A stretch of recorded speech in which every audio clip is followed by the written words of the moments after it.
आज की कहानी मुंशी प्रेमचंद द्वारा रचित दो बैलों की कथा। जानवरों में गधा सबसे ज्यादा बुद्धिहीन समझा जाता है। हम जब किसी आदमी को पहले दर्जे का बेवकूफ कहना चाहते हैं तो उसे गधा कहते हैं। गधा सचमुच बेवकूफ है या उसके सीधेपन, उसकी निरापद सहिष्णुता ने उसे यह पदवी दे दी है, इसका निश्चय नहीं किया जा सकता। गायें सींग मारती है। ब्याई हुई गाय तो अनायास ही सींगने का रूप धारण कर लेती है। कुत्ता भी बहुत गरीब जानवर है, लेकिन कभी-कभी उसे भी क्रोध आ जाता है। किंतु गधे को कभी क्रोध करते नहीं सुना, ना देखा। जितना चाहो गरीब को मारो, चाहे जैसी खराब सड़ी हुई घास सामने डाल दो, उसके चेहरे पर कभी असंतोष की छाया भी नहीं दिखाई देगी। बेशक में चाहे एकाध बार कुलेल कर लेता हो, पर हमने तो उसे कभी खुश होते नहीं देखा। उसके चेहरे पर एक विषाद स्थायी रूप से छाया रहता है। सुख दुख, हानि लाभ किसी भी दशा में उसे बदलते नहीं देखा। ऋषियों मुनियों के जितने गुण हैं, वे सभी उसमें पराकाष्ठा को पहुंच गए हैं, पर आदमी उसे बेवकूफ कहता है। सद्गुणों का इतना अनादर कहीं नहीं देखा। कदाचित सीधापन संसार के लिए उपयुक्त नहीं है। देखिए ना, भारतवासियों की अफ्रीका में क्या दुर्दशा हो रही है। क्यों अमेरिका में उन्हें घुसने नहीं दिया जाता? बेचारे शराब नहीं पीते, 4 पैसे कुछ समय के लिए बचाकर रखते हैं, जी तोड़कर काम करते हैं, किसी से लड़ाई झगड़ा नहीं करते, 4 बातें सुनकर गम खा जाते हैं, फिर भी बदनाम है।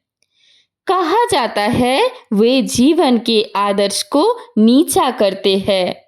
अगर वे ईंट का जवाब पत्थर से देना सीख जाते तो शायद सभ्य कहलाने लगते। जापान की मिसाल सामने है। एक ही विजय ने उसे संसार की सभ्य जातियों में गण्य बना दिया। लेकिन गधे का एक छोटा भाई और भी है, जो उससे कम ही गधा है, और वो है बैल। जिस अर्थ में हम गधे का प्रयोग करते हैं, कुछ उसी से मिलते जुलते अर्थ में बछिया के ताव का भी प्रयोग करते हैं। कुछ लोग बैल को शायद बेवकूफी में सर्वश्रेष्ठ कहेंगे, मगर हमारा विचार ऐसा नहीं है। बैल कभी कभी मारता भी है, कभी कभी अड़ियल बैल भी देखने में आता है, और भी कई रीतियों से अपना असंतोष प्रकट कर देता है। अतएव उसका स्थान गधे से नीचा है। झूरी काछी के दोनों बैलों के नाम थे हीरा और मोती। दोनों पछाई जाति के थे, देखने में सुंदर, काम में चौकस, डील में ऊंचे। बहुत दिनों साथ रहते रहते दोनों में भाईचारा हो गया था। दोनों आमने सामने या आसपास बैठे हुए एक दूसरे से मूक भाषा में विचार विनिमय किया करते थे। एक दूसरे के मन की बात को कैसे समझा जाता है, हम कह नहीं सकते। अवश्य ही उनमें कोई ऐसी गुप्त शक्ति थी जिससे जीवों में श्रेष्ठता का दावा करने वाला मनुष्य वंचित है। दोनों एक दूसरे को चाटकर सूंघकर अपना प्रेम प्रकट करते। कभी कभी दोनों सींग भी मिला लिया करते थे। विग्रह के नाते से नहीं, केवल विनोद के भाव से, आत्मीयता के भाव से।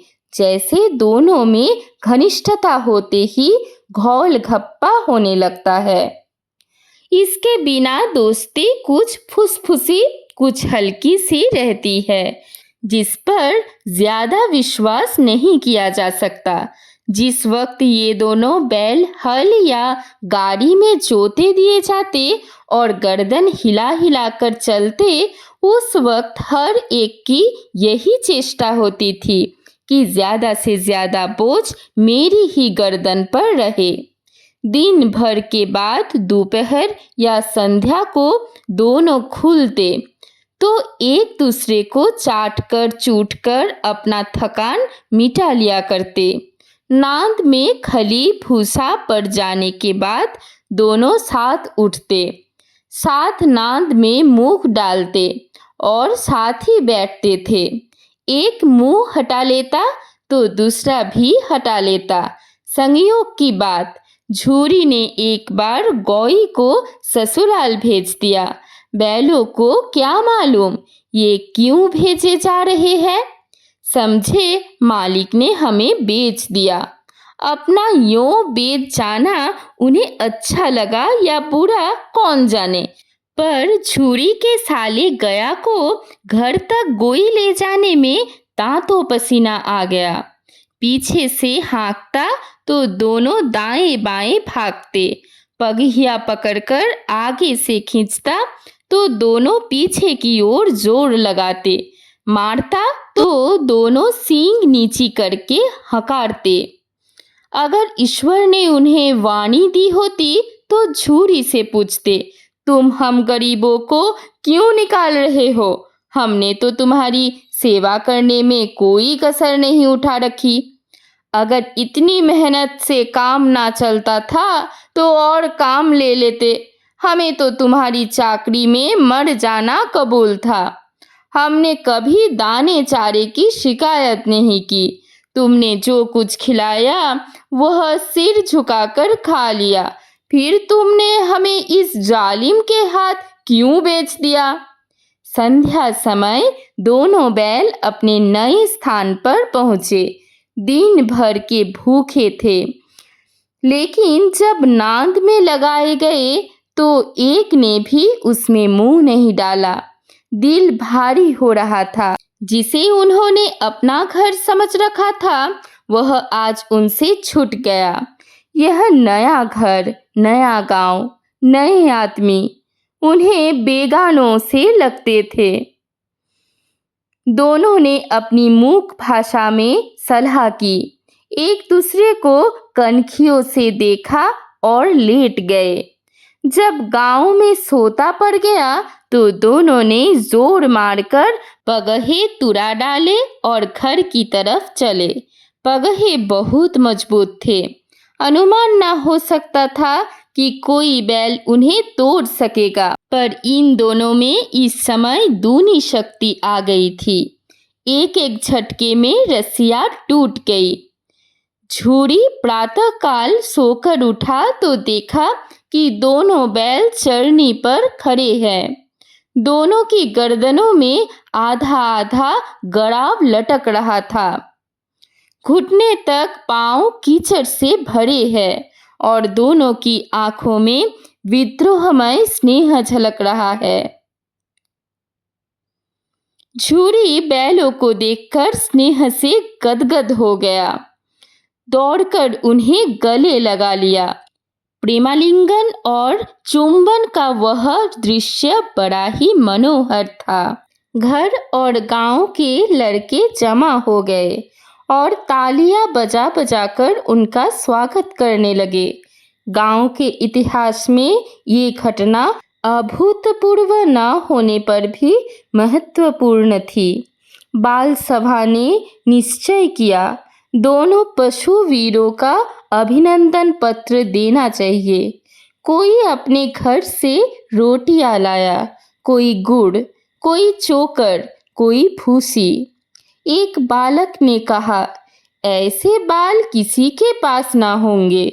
दूसरे ने समर्थन किया, इतनी दूर से दोनों अकेले चले आए। तीसरा बोला, बैल नहीं है, वे उस जन्म के आदमी है। इसका प्रतिवाद करने का किसी को साहस नहीं हुआ। झूरी की स्त्री ने बैलों को द्वार पर देखा तो जल उठी।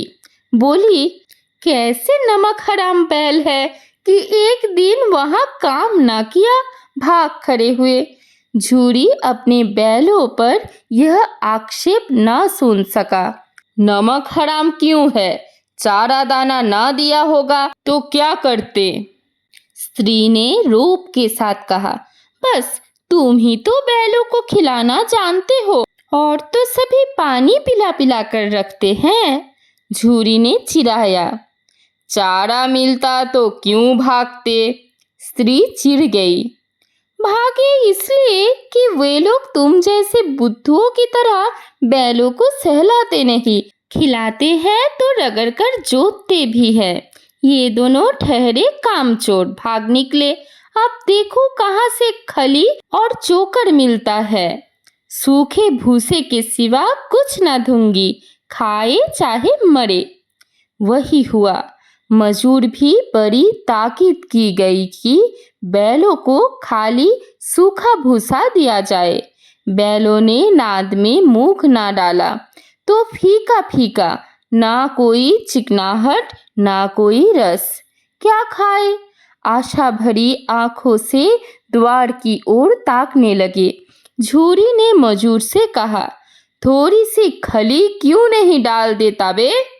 मालकिन मुझे मार ही डालेंगी। चुरा कर डाला। ना दादा, पीछे से तुम भी उन्हीं की सी कहोगे। दूसरे दिन झूरी का साला फिर आया और बैलों को ले चला। अब की उसने दोनों को गाड़ी में जोता।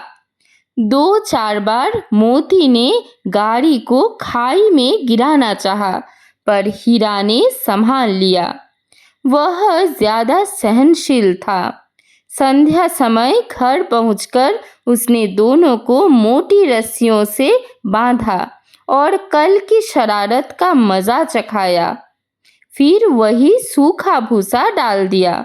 अपने दोनों बैलों को खली चूनी सब कुछ दी। दोनों बैलों का ऐसा अपमान कभी ना हुआ था। झूरी ने उन्हें फूल की छड़ी से भी छूता था। उसकी टिटकार पर दोनों उड़ने लगते थे। यहाँ मार पड़ी। आहत सम्मान की व्यथा तो थी ही, उस पर मिला सूखा भूसा। नाथ की तरफ आंखें तक न उठाई। दूसरे दिन गया ने बैलों को हल में जोता, पर इन दोनों ने जैसे पांव न उठाने की कसम खा ली थी। वह मारते मारते थक गया, पर दोनों ने पांव न उठाया। एक बार जब उस निर्दयी ने हीरा की नाक पर खूब डंडे जमाए तो मोती को गुस्सा काबू से बाहर हो गया। हल लेकर भागा। हल, रस्सी, जुआ, जोत सब टूट टाट कर बराबर हो गया। गले में बड़ी बड़ी रस्सियां ना होती तो दोनों पकड़ाई में ना आते। हीरा ने मूक भाषा में कहा, भागना व्यर्थ है। मोती ने उत्तर दिया, तुम्हारी तो इसने जान ही ले ली थी। अब की बड़ी मार पड़ेगी, पड़ने दो। बैल का जन्म लिया है तो मार से कहाँ तक बचेंगे। गया 2 आदमियों के साथ दौड़ा आ रहा है। दोनों के हाथों में लाठियां है। मोती बोला, कहो तो दिखा दूं मजा, मैं भी लाठी लेकर आ रहा है। हीरा ने समझाया, नहीं भाई, खड़े हो जाओ। मुझे मारेगा तो मैं 1-2 को गिरा दूंगा। नहीं, हमारे जाति का यह धर्म नहीं है। मोती दिल में ऐंठ कर रह गया। गया आ पहुंचा और दोनों को पकड़कर ले चला। कुशल हुई कि उसने इस वक्त मारपीट ना की, नहीं तो मोती पलट पड़ता। उसके तेवर देख गया और उसके सहायक समझ गए कि इस वक्त टाल जाना ही भलमनसाहत है। आज दोनों के सामने फिर वही सूखा भूसा लाया गया। दोनों चुपचाप खड़े रहे। घर में लोग भोजन करने लगे। उस वक्त छोटी सी लड़की 2 रोटियां लिए निकली और दोनों के मुंह में देकर चली गई। उस एक रोटी से इनकी भूख तो क्या शांत होगी, पर दोनों के हृदय को मानो भोजन मिल गया। यहाँ भी किसी सज्जन का वास है।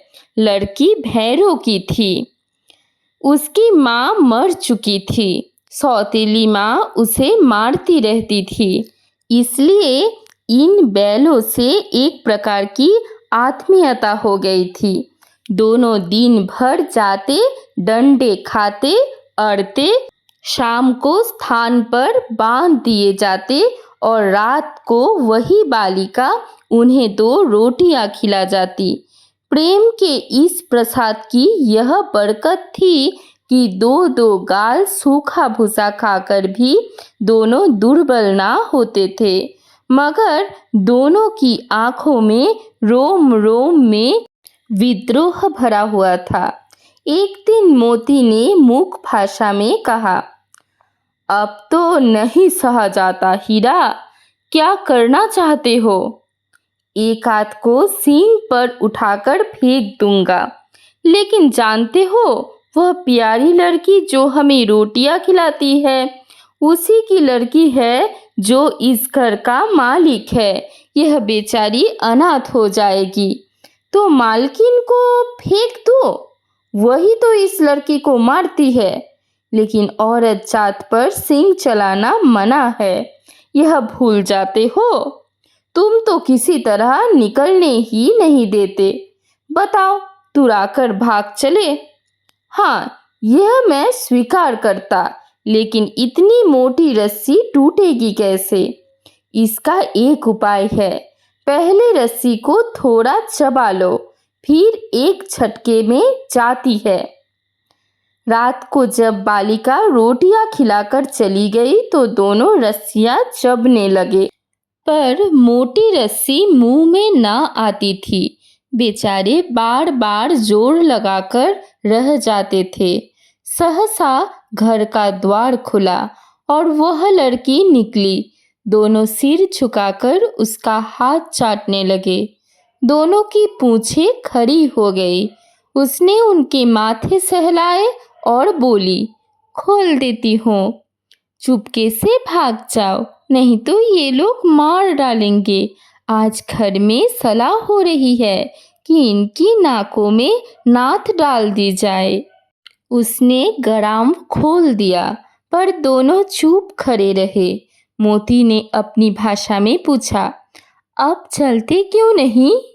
हीरा ने कहा, चले तो, लेकिन कल इस अनाथ पर आफत आएगी, सब इसी पर संदेह करेंगे। सहसा बालिका चिल्लाई, दोनों फूफा वाले बैल भागे जा रहे हैं। ओ दादा दादा, दोनों बैल भागे जा रहे हैं। ओ दादा दादा, दोनों बैल भागे जा रहे हैं, जल्दी दौड़ो। गया हड़बड़ाकर भीतर से निकला और बैलों को पकड़ने चला। वे दोनों भागे। गया ने पीछा किया और भी तेज हुए। गया ने शोर मचाया, फिर गांव के कुछ आदमियों को भी साथ लेने के लिए लौटा। दोनों मित्रों को भागने का मौका मिल गया। सीधे दौड़ते चले गए, यहाँ तक कि मार्ग का ज्ञान रहा। जिस परिचित मार्ग से आए थे उसका यहाँ पता न था। नए नए गांव मिलने लगे। तब दोनों एक खेत के किनारे खड़े होकर सोचने लगे, अब क्या करना चाहिए। हीरा ने कहा, मुझे मालूम होता है राह भूल गए। तुम भी बेतहाशा भागे, वहीं पर मार गिराना था। उसे मार गिराते तो दुनिया क्या कहती, वह अपने धर्म छोड़ते। लेकिन हम अपना धर्म क्यों छोड़े? दोनों भूख से व्याकुल हो रहे थे। खेत में मटर खड़ी थी, चरने लगे, रह रह कर आहट लेते रहे थे। कोई आता तो नहीं है। जब पेट भर गया, दोनों ने आज़ादी का अनुभव किया तो मस्त होकर उछलने कूदने लगे। पहले दोनों ने डकार ली, फिर सींग मिलाए। और एक दूसरे को ठेकने लगे। मोती ने हीरा को कई कदम पीछे हटा दिया, यहाँ तक कि वह खाई में गिर गया। तब उसे भी क्रोध आ गया, संभलकर उठा और मोती से भिड़ गया। मोती ने देखा कि खेल में झगड़ा हुआ चाहता है, तो किनारे हट गया। अरे ये क्या, कोई सांड डौंकता चला आ रहा है। हाँ, सांड ही है। वह सामने आ पहुंचा। दोनों मित्र बगले झांक रहे थे। सांड पूरा हाथी था। उससे भिड़ना जान से हाथ धोना है, लेकिन न भिड़ने पर भी जान बचती नजर नहीं आती। इन्हीं की तरफ आ भी रहा है। कितनी भयंकर सूरत है, मोती ने मूक भाषा में कहा। बुरे फंसे, जान बचेगी, कोई उपाय सोचो। हीरा ने चिंतित स्वर में कहा। अपने घमंड में फूला हुआ है, आरजू विनती ना सुनेगा। भाग क्यों नहीं चले? भागना कायरता है। तो फिर यहीं मरो, बंदा तो 9-2-11 होता है। और जो दौड़ाए, तो फिर कोई उपाय सोचो जल्द।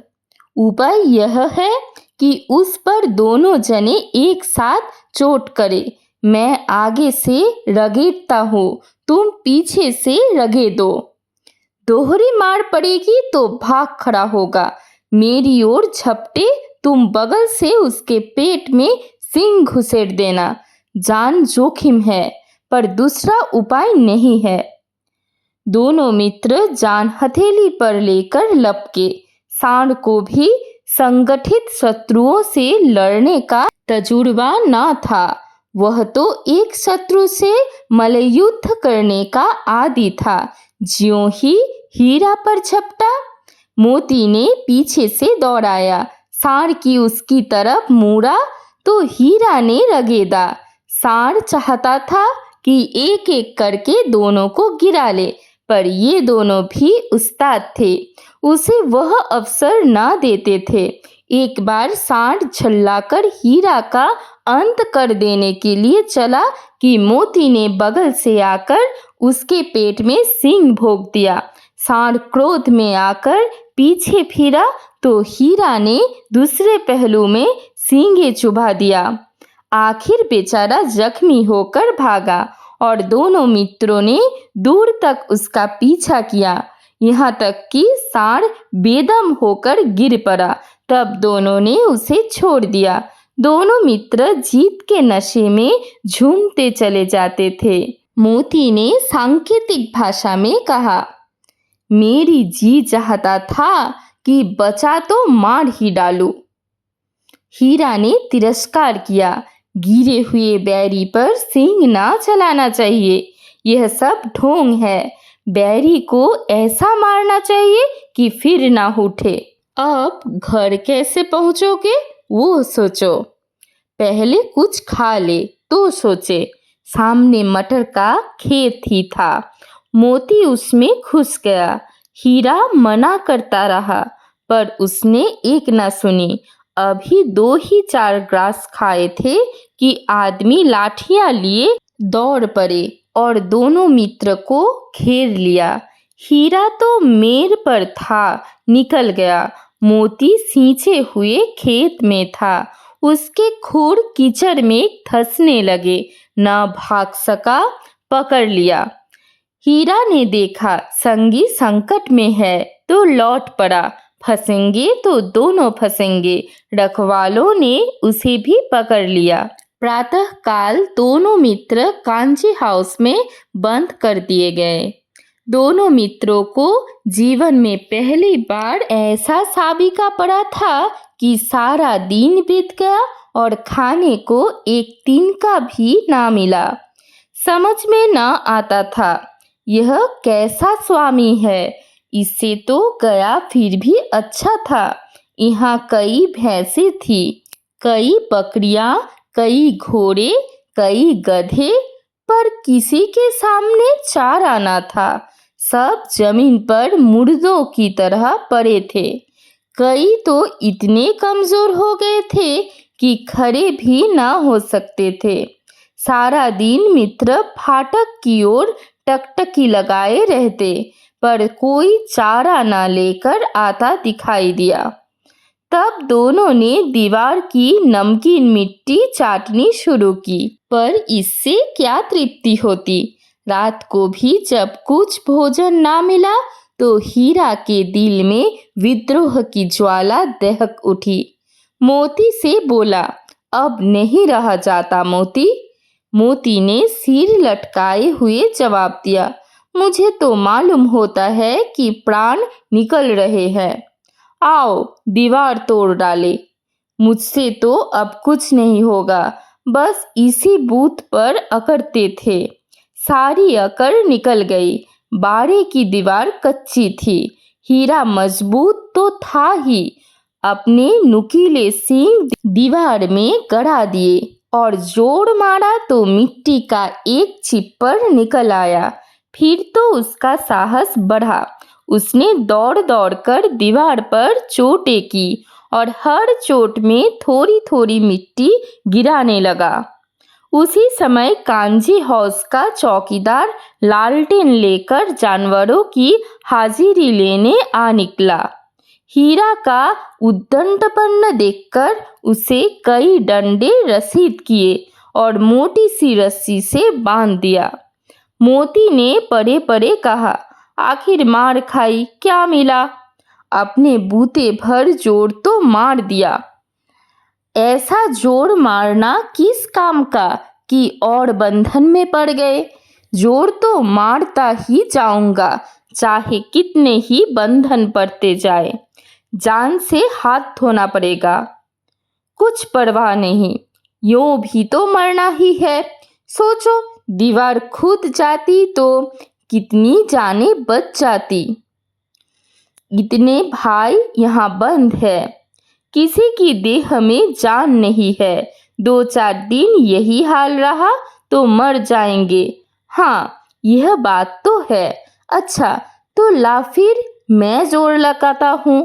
मोती ने भी दीवार में सींग मारा। थोड़ी सी मिट्टी गिरी और फिर हिम्मत बढ़ी। फिर तो वह दीवार में सींग लगाकर एक तरह जोर करने लगा, मानो किसी प्रतिद्वंदी से लड़ रहा है। आखिर कोई 2 घंटे की जोर आजमाई के बाद दीवार ऊपर से लगभग 1 हाथ गिर गया। उसने दूनी शक्ति से दूसरा धक्का मारा तो आधी दीवार गिर पड़ी। दीवार का गिरना था कि अधमरे से पड़े हुए सभी जानवर चेत उठे। तीनों घोड़ियां सरपट भाग निकली, फिर बकरियां निकली, इसके बाद भैंस भी खसक गई, पर गधे अभी तक ज्यों के त्यों खड़े थे। हीरा ने पूछा, तुम दोनों क्यों नहीं भाग जाते? एक गधे ने कहा, जो कहीं फिर पकड़ लिए जाए तो क्या हर्ज है, अभी तो भागने का अवसर है। हमें तो डर लगता है, हम यहीं पड़े रहेंगे। आधी रात से ऊपर जा चुकी थी। दोनों गधे अभी तक खड़े सोच रहे थे कि भागे या ना भागे, और मोती अपने मित्र की रस्सी तोड़ने में लगा हुआ था। जब वह हार गया तो हीरा ने कहा, तुम जाओ, मुझे यहीं पड़े रहने दो, शायद कहीं भेंट हो जाए। मोती ने आंखों में आंसू लाकर कहा, तुम मुझे इतना स्वार्थी समझते हो? हीरा, हम और तुम इतने दिनों एक साथ रहे हैं। आज तुम विपत्ति में पड़ गए हो तो मैं तुम्हें छोड़कर अलग हो जाऊं? हीरा ने कहा, बहुत मार पड़ेगी, लोग समझ जाएंगे यह तुम्हारी शरारत है। मोती ने गर्व से बोला, जिस अपराध के लिए तुम्हारे गले में बंधना पड़ा, उसके लिए अगर मुझे मार पड़े तो क्या चिंता। इतना तो हो ही गया कि 9-10 प्राणियों की जान बच गई। वे सब तो आशीर्वाद देंगे। यह कहते हुए मोती ने दोनों गधों को सींगों से मार मार कर बाड़े से बाहर निकाला और तब अपने बंधु के पास आकर सो रहा। भोर होते ही मुंशी और चौकीदार तथा अन्य कर्मचारियों में कैसी खलबली मची, इसके लिखने की जरूरत नहीं है। बस इतना ही काफी है कि मोती की खूब मरम्मत हुई और उसे भी मोटा रस्सी से बांध दिया गया। 1 सप्ताह तक दोनों मित्र वहां बंधे पड़े रहे। किसी ने चारा का एक तृण भी न डाला। हाँ, एक बार पानी दिखा दिया जाता था। यही उनका आधार था। दोनों इतने दुर्बल हो गए थे कि उठा तक नहीं जाता था। ठठरियां निकल आई थी। एक दिन बाड़ी के सामने डुग्गी बजने लगी और दोपहर होते होते वहां 50-60 आदमी जमा हो गए। तब दोनों मित्र निकाले गए और लोग आकर उनकी सूरत देखते और मन फीका करके चले जाते। ऐसे मृतक बैलों का कौन खरीदार होगा। सहसा एक दरियल आदमी, जिनकी आंखें लाल थी और मुद्रा अत्यंत कठोर, आया और दोनों मित्र के कुल्हों में उंगली गोदकर मुंशी जी से बातें करने लगा। चेहरा देखकर अंतर्ज्ञान से दोनों मित्रों का दिल कांप उठा। वह क्यों है और क्यों टटोल रहा है, इस विषय में उन्हें कोई संदेह न हुआ। दोनों ने एक दूसरे को भीत नेत्रों से देखा और सिर झुका लिया। हीरा ने कहा, गया के घर से नाहक भागे, अब तो जान न बचेगी। मोती ने अश्रद्धा के भाव से उत्तर दिया, कहते हैं भगवान सबके ऊपर दया करते हैं, उन्हें हमारे ऊपर दया क्यों नहीं आती। भगवान के लिए हमारा जीना मरना दोनों बराबर है। चलो अच्छा ही है, कुछ दिन उसके पास तो रहेंगे। एक बार उस भगवान ने उस लड़की के रूप में हमें बचाया था, क्या अब ना बचाएंगे। यह आदमी छुरी चलाएगा, देख लेना। तो क्या चिंता है, मांस, खाल, सींग, हड्डी सब किसी के काम आ जाएगा। नीलाम हो जाने के बाद दोनों मित्र उस दरियल के साथ चले।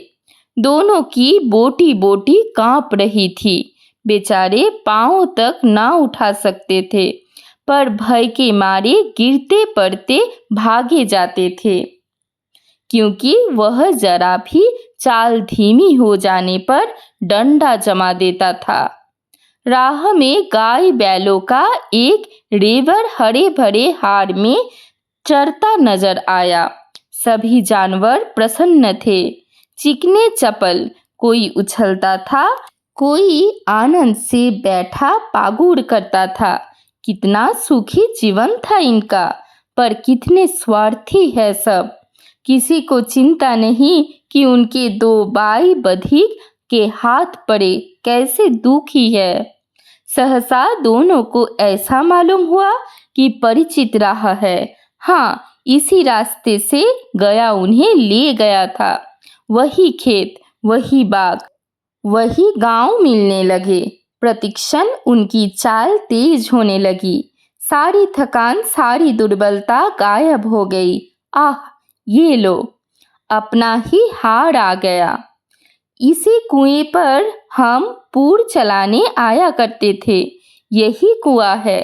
मोती ने कहा, हमारा घर नजदीक आ गया है। हीरा बोला, भगवान की दया है, मैं तो अब घर भागता हूँ।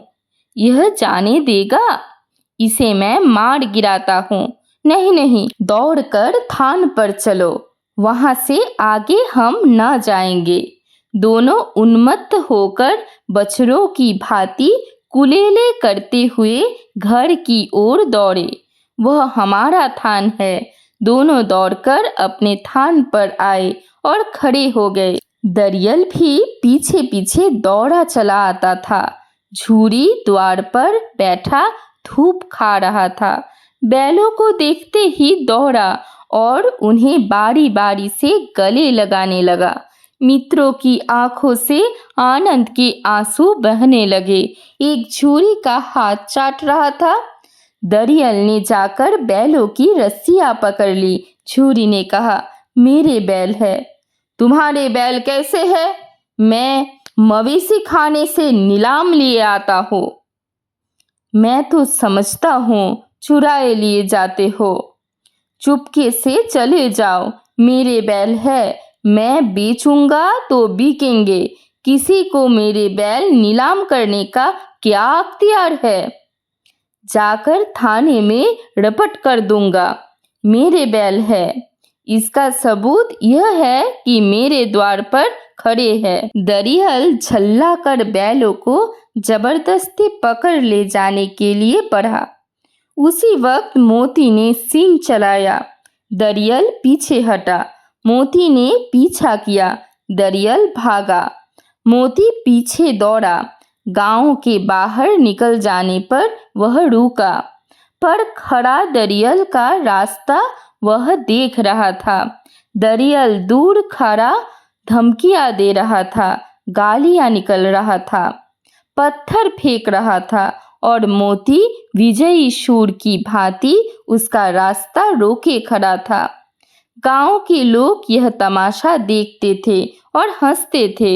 जब दरियल हार कर चला गया तो मोती अकड़ता हुआ लौटा। हीरा ने कहा, मैं तो डर गया था कि कहीं तुम गुस्से में आकर मार ना बैठो। अब ना आएगा, आएगा तो दूर से ही खबर लूंगा। देखो कैसे ले जाता है। जो गोली मारवा दे, मर जाऊंगा पर उसके काम ना आऊंगा। हमारी जान को कोई जान ही नहीं समझता, इसलिए कि हम इतने सीधे हैं। जरा देर में नादों में खली भूसा, चोकर और दाना भर दिया गया और दोनों मित्र खाने लगे। छुरी खड़ा दोनों को सहला रहा था। वह उनसे लिपट गया। छुरी की पत्नी भी भीतर से दौड़ी दौड़ी आई। उसने आकर दोनों बैलों के माथे चूम लिए। दो बैलों की कथा यहीं पे समाप्त होती है। आशा करती हूँ कि आपको ये कहानी अच्छी लगी है। अगर आपको ये कहानी थोड़ी सी भी अच्छी लगी है तो वीडियो को एक लाइक कीजिए, अपने कहानी प्रेमी दोस्तों के साथ शेयर कीजिए और इस नए चैनल को ज़रूर सब्सक्राइब कीजिए और भी अच्छी अच्छी कहानियाँ सुनने के लिए। धन्यवाद।